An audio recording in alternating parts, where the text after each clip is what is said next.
bullies target the new black boy until the truth exploded. From the moment he arrived in Crestview, the black boy wasn't just bullied, he was hunted. Every hallway felt like a trap, every classroom a cage. The abuse wasn't just physical. It carved into his mind day after day until he lived like he was breathing inside a nightmare with no exit. But every soul has a breaking point. And the day he finally exploded, the town saw a side of him they never expected. What happened next shocked everyone because the story didn't end where they thought it would. It was only beginning. Watch this video until the very end to witness every twist. Before we dive in, tell me, where are you watching from today? The first thing Jordan Harris noticed about Crestview wasn't the clear sky, the neatly trimmed lawns, or even the silence that floated over the neighborhood like a heavy blanket. It was the way people looked at him carefully, cautiously, measuring him the way one measures an unexpected storm cloud drifting over an otherwise bright day. Crestview, Indiana, was nothing like Atlanta. Atlanta had rhythm, pulse, noise, life busting through every crack in the sidewalk. Crestview was tidy, predictable. The kind of town where curtains fluttered just slightly when strangers walked by, and people still waved while wondering who you were and what you were doing there.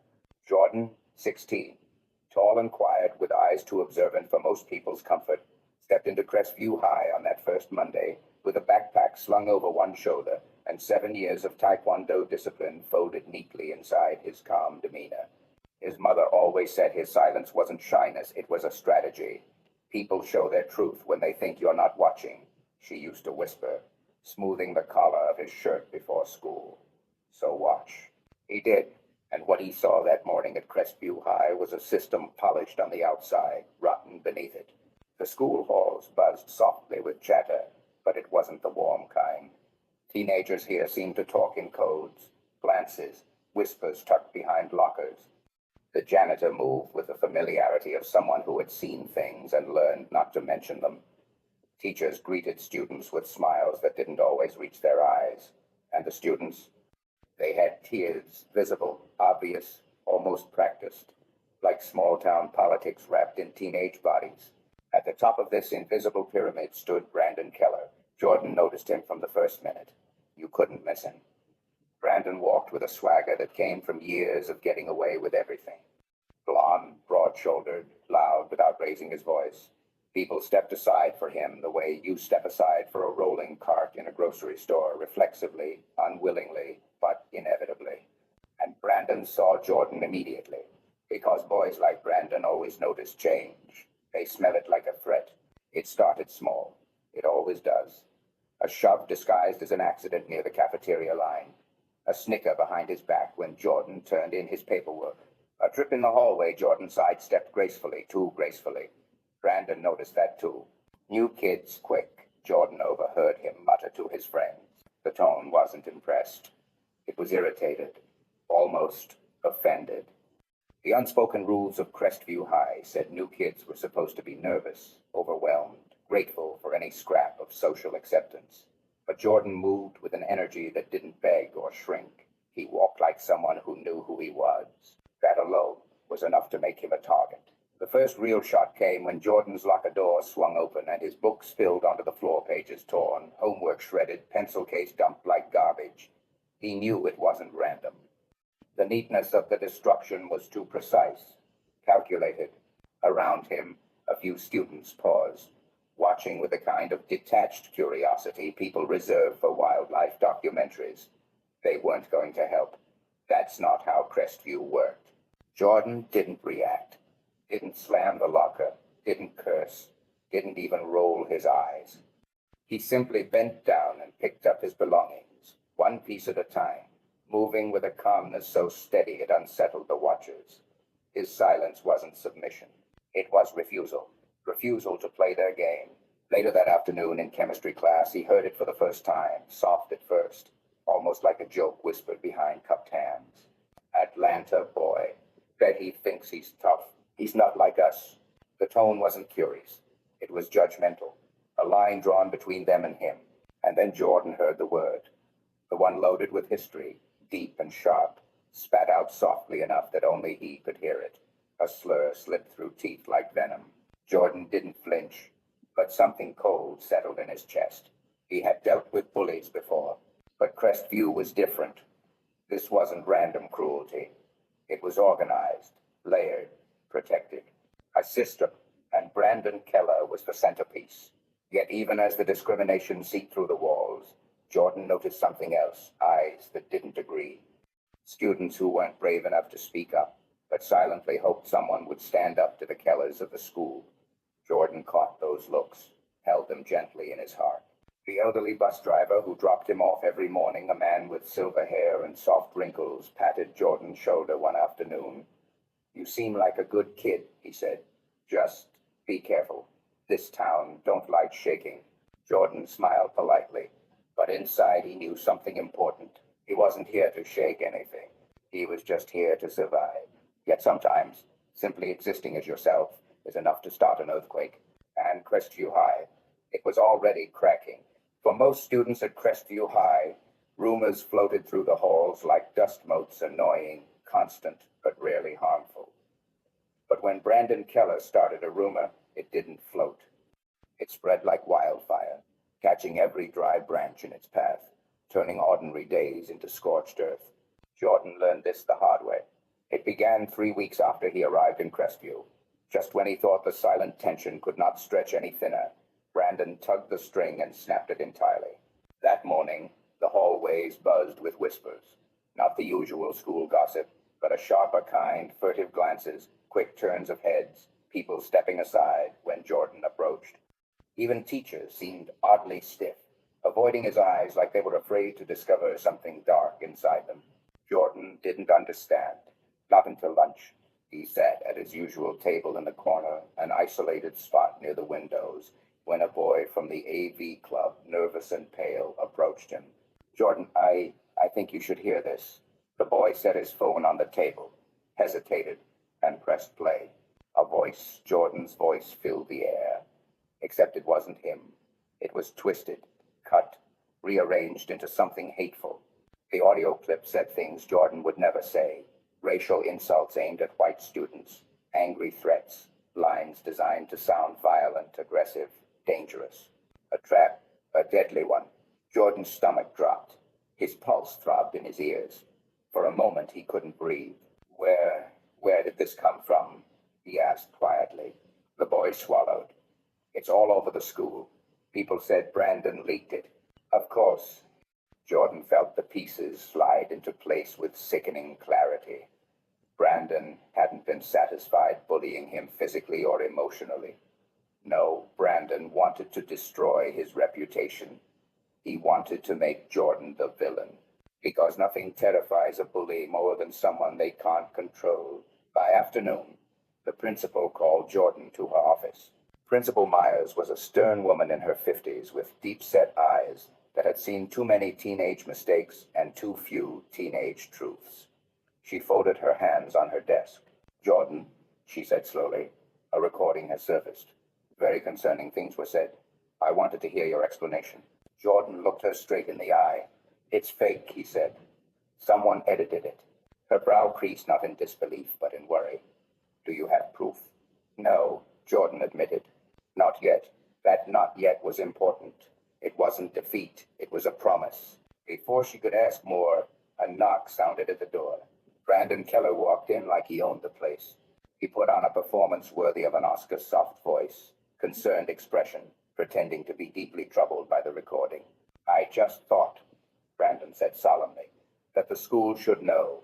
We can't have someone dangerous walking these halls." Jordan stared at him. Brandon smiled, just a tiny, vicious curl of the lips, hidden from Principal Myers, but perfectly visible to Jordan.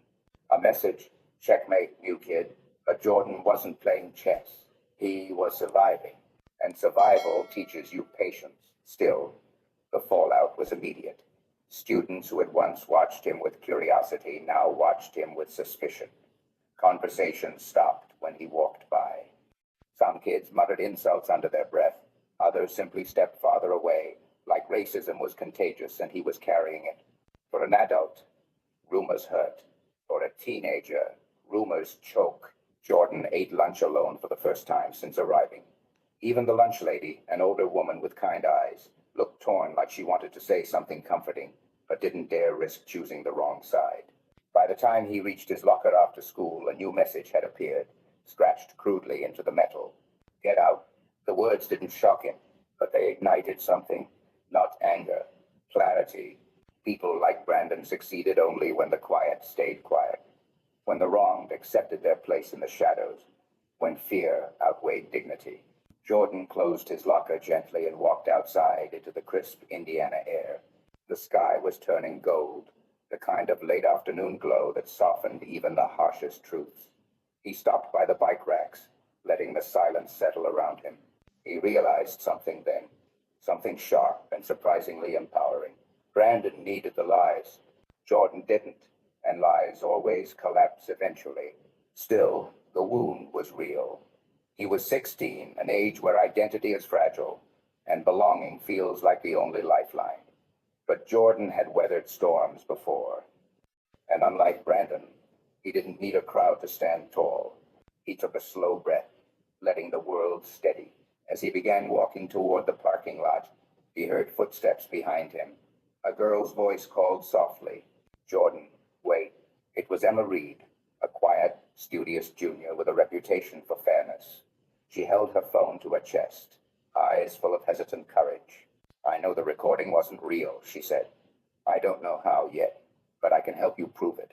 For the first time that day, a small warmth flickered in Jordan's chest. Hope, fragile, but alive. And the truth, it was about to start fighting back. The air felt heavier than usual that Friday afternoon, the kind of heaviness older folks often say comes before a storm. Jordan sensed it the moment he stepped out of last period. Students moved oddly, clusters forming in corners, hushed whispers, glances that darted toward him and then away like frightened birds. Something was coming, not rumor, not whispers, a collision, and Brandon Keller was steering straight for it. Jordan walked toward the parking lot with steady, measured steps. His mother always said calm wasn't something you waited for. It was something you chose, and Jordan chose it now, even as the ground beneath his life kept shifting. But the calm didn't last long. He reached the far end of the lot, where the buses idled and the old chain-link fence rattled in the wind. That's when he saw them, three figures stepping out from behind a row of trucks. Brandon and two of his cronies, Dylan and Mark, both bigger than Brandon. Both mean in the way boys get when they think loyalty means violence. The crowd began to form almost instantly, like water pooling in a broken street. Students drifted in from all sides, pretending to be on their phones while waiting for something to explode. A few teachers were still inside, unaware. Nobody was going to stop this. Jordan tightened the strap of his backpack. Brandon walked with a slow swagger, thumbs hooked in his pockets, smirk sharp enough to cut glass. Well, he said, voice dripping fake amusement. "If it isn't our school celebrity." Jordan didn't answer. Words were useless here. The truth was useless here. Brandon circled him like a wolf, testing the edge of a cliff. "You know, new kid, you made things really messy for me. People were supposed to believe that recording. But then you had to stay calm. You had to act innocent." He leaned closer. "That pisses me off." Jordan held his gaze. "Walk away, Brandon." The crowd murmured. Tension snapped like a wire. Brandon's grin widened. "Or what? You gonna give us some Atlanta attitude?" His voice dropped low, ugly. "Maybe you should go back to where you came from." The racial undertone was unmistakable. Kids in the back winced. This wasn't bullying anymore. It was hate, plain and raw. Jordan's chest tightened, not with fear, but with a quiet hate. He had heard words like that before in his life. They always stung, but they never broke him. He repeated more firmly, "Walk away." Brandon's face twisted. "Get him." The two boys lunged first. Jordan didn't think. Training took over muscle memory, breath control, focus that sliced through panic like a blade. Dylan swung wildly, expecting Jordan to flinch. Jordan didn't. He stepped aside just one clean pivot, and Dylan's momentum carried him forward. Jordan placed his palm on Dylan's shoulder and guided him past, sending him stumbling. Mark came next, fists up, heavy but slow. Jordan ducked under the first punch, spun, and delivered a precise strike to the ribs, not enough to injure permanently, but enough to knock the wind out of him. Mark crumpled, gasping. Gasps rippled through the crowd. They had expected chaos. Jordan gave them discipline. Brandon's confidence faltered. "Fight back, you idiots," he shouted, but neither boy could stand. It was just Brandon now, and that terrified him more than anything. He charged at Jordan with reckless fury, swinging a fist meant to humiliate, not hurt. Brandon didn't know how to fight. He only knew how to bully. Jordan sidestepped, grabbed Brandon's wrist, twisted, and used the bully's own momentum to send him sprawling across the pavement. The thud echoed through the lot. Silence fell. Even the wind seemed to hold its breath. Jordan stood still, composed, breathing steady, shoulders relaxed, eyes soft instead of triumphant. He wasn't fighting for glory. He was fighting to end it. But humiliation is a dangerous poison. Brandon scrambled to his feet, face flushed red, eyes wild. He pulled something from his pocket, a small metal tool, sharp, glinting under the fading sun. Not a weapon, but dangerous enough. The crowd gasped. Jordan felt the shift, the danger, instantly. "Brandon," he warned quietly, "don't." But Brandon's pride was bleeding, and bleeding pride is the most reckless thing on earth. He lunged. Jordan reacted not with fear, but instinct. He kicked Brandon's arm, sending the metal object skittering across the pavement. Then he swept Brandon's legs, knocking him down hard enough that even the kids in the back winced. Brandon didn't get up. He wasn't hurt badly, but the fight was gone from him. Someone in the crowd whispered, "Holy." He took all three of them. Someone else murmured, "He wasn't even trying." A truth settled over the parking lot like dust. Jordan didn't start the fight. Jordan ended it. But the end of a fight doesn't mean the end of a war. Phones were already recording. Whispers were already forming narratives. Fear was already twisting into something uglier. Jordan looked around at the sea of stunned faces. He felt no victory, only the weight of what was coming. Because boys like Brandon don't lose gracefully, and systems built on prejudice don't crumble quietly. Jordan grabbed his backpack, slung it over his shoulder, and walked away, not triumphant, not shaken, but solemn. He knew the truth. Stopping bullies was the easy part. Stopping lives, that would be the real battle. The Monday after the parking lot showdown arrived with a strange kind of stillness, like the town itself was waiting to see what would happen next. Older folks who'd lived in Crestview for decades often said, "When the young folks stir trouble, the whole town feels it." And that week, the whole town felt Jordan Harris. At school, no one approached him. Not out of fear, though some were afraid, but out of uncertainty. In the eyes of teenagers, uncertainty is almost scarier than danger. Some looked at Jordan like he was a hero. Others like he was a threat. Most just didn't know what to think. Brandon was absent. Word traveled quickly that he'd stayed home with a sprained wrist and bruised ribs. Jordan doubted either injury came from him. Pride wounds often hurt the most. But Jordan didn't dwell on Brandon. He had bigger worries now. The fake recording was still spreading. Teachers whispered behind half-closed doors. Parents emailed the school demanding action. And Jordan, he felt like a boy standing alone in a field, waiting for lightning to decide where to strike. That Tuesday, something happened that changed everything. Jordan was walking home from school, taking his usual route past Maple Street, the quiet road with large old oak trees and peeling white fences, when he heard yelling near the bus stop. The voices were angry, desperate, not kids joking, not harmless teasing, real fear. Jordan sprinted toward the sound. When he rounded the corner, he saw them. Two freshman boys, small glasses, skinny backpacks hanging off their shoulders, cornered by three teenagers from Riverton High, the rival school across town. Riverton boys were known for trouble. Big trouble. One shoved a freshman against the bus shelter. Another smacked the kid's book bag to the ground. "Say it again," one teen growled. "Say you're not walking through here anymore."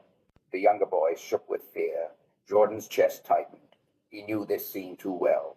He had been that terrified kid once, and it was something he promised himself he'd never ignore again.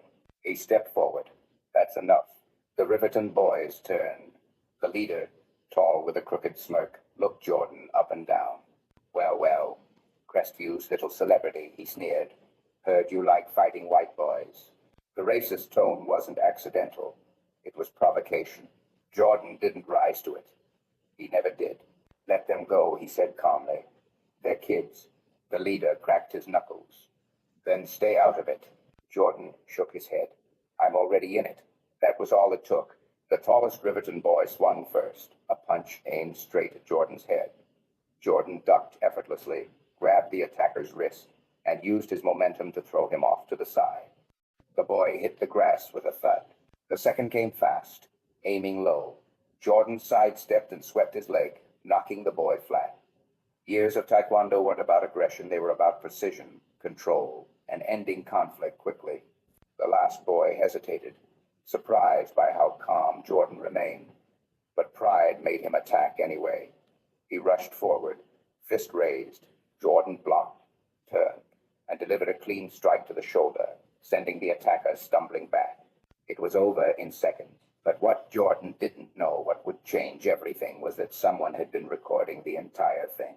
An older woman waiting for the bus, gray hair pinned up neatly, floral blouse. The kind of grandmother who baked pies on Sundays had filmed the incident with shaky but determined hands. She approached Jordan afterward, breathless. Young man, she said, that was brave and righteous. Her voice trembled with sincerity. People need to see boys like you, not the lies they're spreading. She held up her phone. Jordan blinked in surprise. You recorded that? Yes, she said. And I'm sending it to the school, to the local council, and to anyone who tries to smear your name. Jordan didn't know how to thank her. For a moment he felt something he hadn't felt in weeks. Validation, not from students, not from teachers, but from someone who had lived long enough to know the difference between troublemakers and protectors. Her voice softened. You remind me of my grandson. He passed last year. He always stood up for smaller kids, too. She paused, eyes glistening. The world needs boys like him, like you. Before Jordan could reply, the Riverton kids fled. The freshmen whispered thank yous, and life continued. But the video was just beginning its journey. By evening, it had spread across the school community, then the town, then beyond. Parents shared it in Facebook groups. Teachers sent it to one another. Students watched it over and over. And suddenly, the narrative shifted. People saw Jordan standing up for kids who weren't like him. Jordan staying calm under attack. Jordan preventing real violence, not causing it. The fake audio clips suddenly looked ridiculous, manipulated, mean-spirited. Voices previously silenced by fear spoke up. I knew he wasn't like they said. He didn't start that parking lot fight. He protects people, you can tell. A kind of heat built in the town, a slow, simmering burn of truth resurfacing. But Brandon, he wasn't finished. Boys like him never surrender when the world starts questioning their power. And the backlash coming for Jordan wouldn't be digital. It would be dangerous. The bus stop video had turned Crestview upside down. For the first time since Jordan arrived, people weren't whispering about him, they were talking for him. Some students even nodded at him in the halls, small gestures of respect that said, we saw the truth, we saw you. But truth, as the older folks in town often said, is fragile.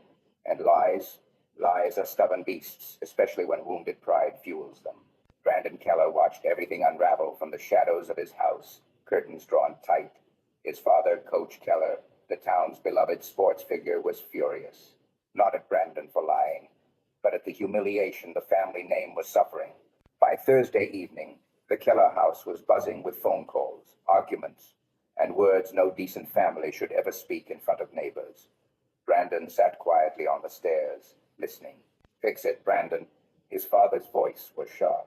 If the town turns on us, it's your fault. Do something. And Brandon, scared, ashamed, cornered, made the worst decision of his young life.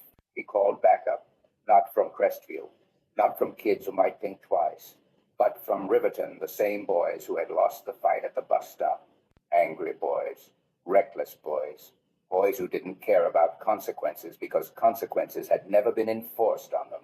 Together, they formed a plan, a dark, vindictive, vengeful plan. They would flip the story, all of it.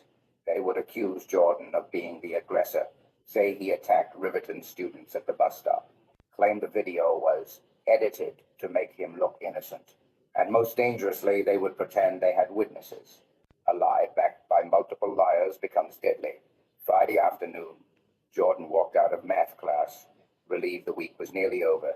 His shoulders felt lighter now that some students treated him more kindly, especially the younger ones, who watched him with grateful eyes.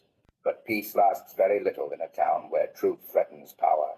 As Jordan reached the main hallway, the school secretary rushed up, pale as paper. "Jordan, the principal needs to see you immediately." Her voice was trembling. Jordan's stomach tightened. A familiar dread returned, one he had hoped the bus stop video had banished. When he entered Principal Meyer's office, he froze. Two police officers stood beside her desk. Not campus security, real officers, badges gleaming, hands resting near their belts. Principal Myers looked devastated, not angry, just torn. "Jordan," she began softly, "we received a report from several students claiming that you physically assaulted minors from Riverton High earlier this week." Jordan blinked. "What? That's not true." One of the officers raised a hand. "We need to ask you some questions, son." Son, a word adults use when they want to sound gentle while doing something painful. Jordan swallowed hard. "I didn't attack anyone. I protected two freshmen who were being bullied. It's on video." The second officer nodded. "We've seen the viral clip. But the Riverton boys and some Crestview students are claiming it was edited to make them look like the aggressors." Jordan's heart dropped. "They're lying," he whispered. "We don't know that yet." The words hit him like ice. For a moment, he felt 16 again, not the calm fighter, not the disciplined student, not the boy who saved others. Just a kid trapped in a system that didn't want to hear his truth. The officers didn't handcuff him, they didn't need to. Their presence alone was enough to feel like a cage. They asked him to come to the station for a voluntary conversation. Jordan looked at Principal Myers. Her eyes were full of apology she wasn't allowed to speak. Emma Reed, sitting outside the office waiting to meet him for tutoring, saw everything. She watched the officers lead Jordan down the hallway, her face drained of color. "Jordan didn't do anything," she cried out, but the hallway had already fallen quiet. Students parted like water around a sinking ship. Some looked horrified, some looked guilty, and some, those loyal to Brandon, looked satisfied. Outside, a police car idled by the school steps. Jordan climbed inside, not because he was guilty, because innocence alone couldn't stop what was happening. At the station, Jordan answered every question with patience. He didn't raise his voice. He didn't cry. He didn't break. But what broke him, what cracked something deep within him, was when he overheard another officer in the hallway say, "Kids like him always say they were defending someone. I think kids like him." The sting was unmistakable, a phrase dripping with bias, spoken casually by someone who didn't realize the weight it carried. For the first time since arriving in Crestview, Jordan felt small, not defeated but wounded. The officers eventually let him leave, saying they needed time to verify the conflicting reports. But the damage was already done. By nightfall, parents on social media were demanding Jordan's suspension. Local gossip pages buzzed with debate. Some defended him. Others called him dangerous. And in the Keller house, Brandon smiled for the first time in weeks. He thought he had won. A truth, real truth, has a way of returning, sometimes slowly, sometimes painfully, but always inevitably. And Jordan Harris, he wasn't done fighting, not for revenge, for justice. Crestview High had seen noisy pep rallies, cheerful holiday assemblies, and the occasional PTA uproar, but never had it witnessed a hearing like the one unfolding on Tuesday morning. The auditorium was packed wall to wall, buzzing with tension so thick it felt like humidity before a tornado touches down. Parents crowded the aisles. Teachers whispered in tight clusters. Local reporters hovered near the back, cameras ready. And older members of the community, grandparents, retirees, people who took justice seriously, sat with their arms crossed, watching with eyes sharpened by decades of life experience. And there, sitting in the front row, was 16-year-old Jordan Harris, calm, straight-backed, alone in a sea of stares.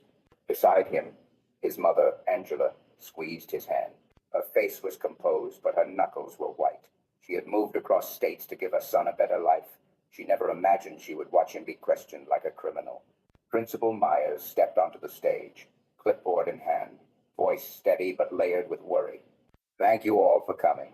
Today's hearing concerns the incident involving Crestview student Jordan Harris and several Riverton High students. Our goal is to uncover the truth and ensure fairness. In the corner sat Brandon Keller and his father, Coach Keller.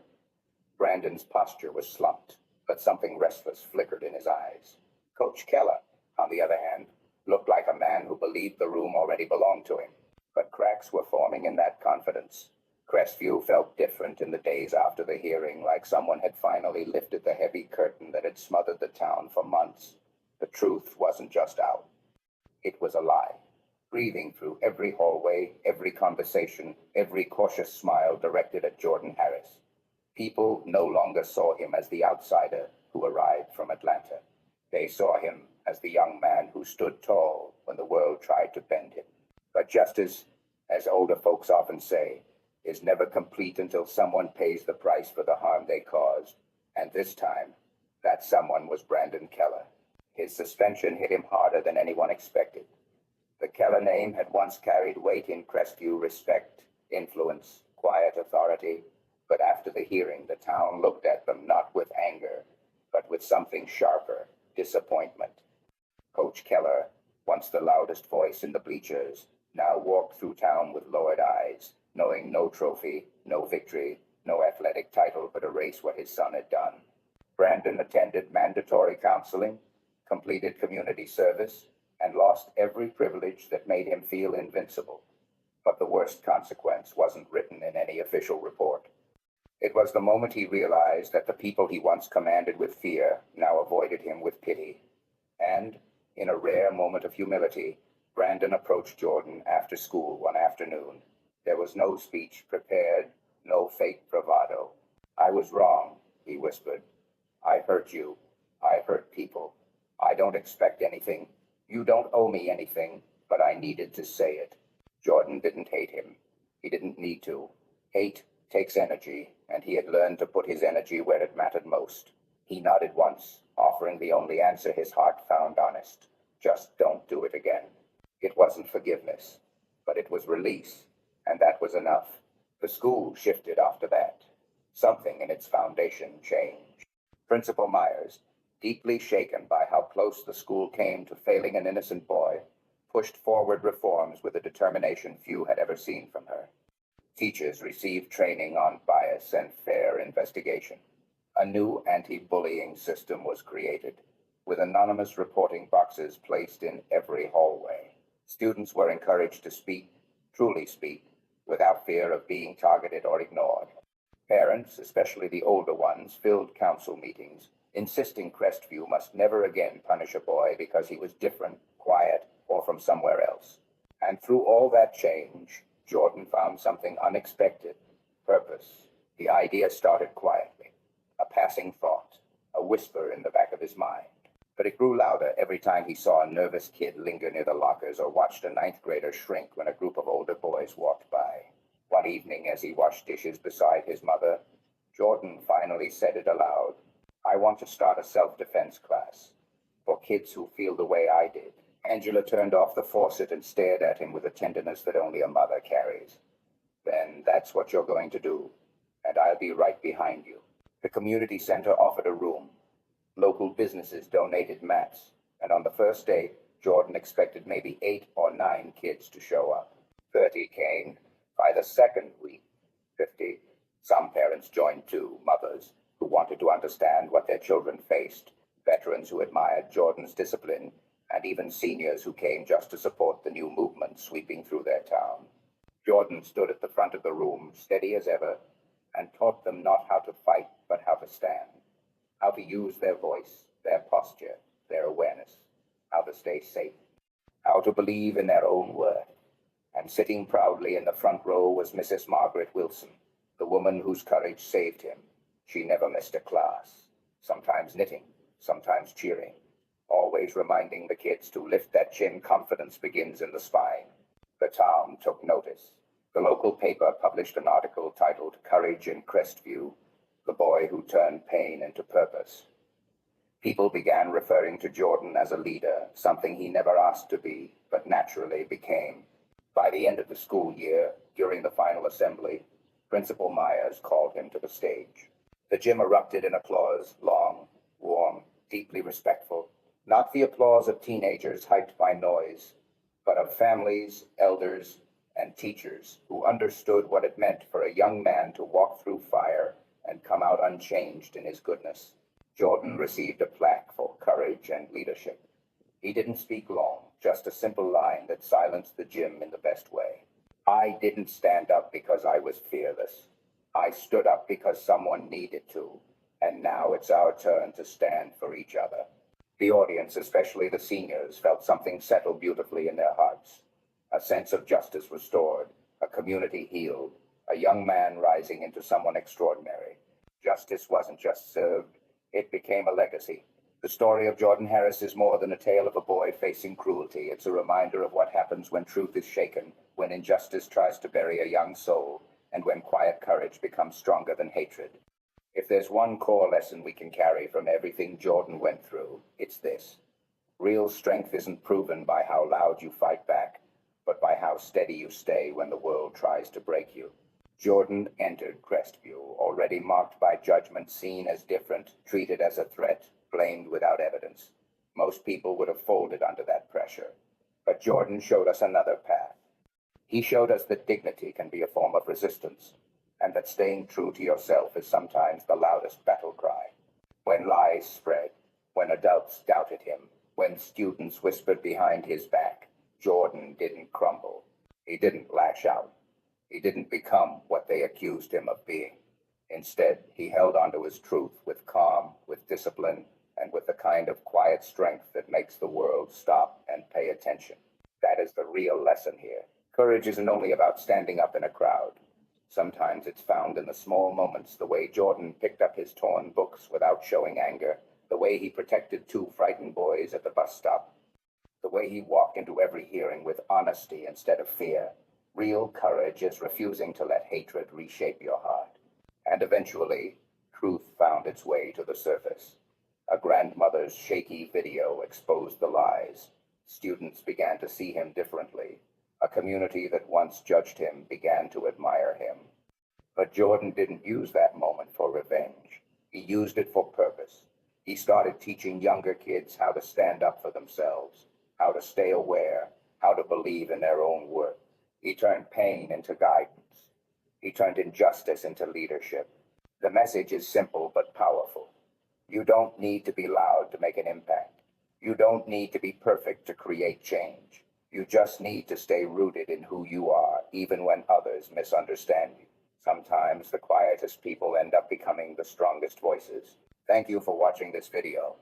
If this story brought you value, please share it with someone who might need it. And if this is your first time visiting our channel, or if you haven't subscribed yet, make sure to subscribe so you never miss our newest stories and lessons. We'd love to hear your thoughts and your perspective. So leave a comment below and let us know what this message meant to you. Wishing you health, peace, and joy on your precious journey ahead.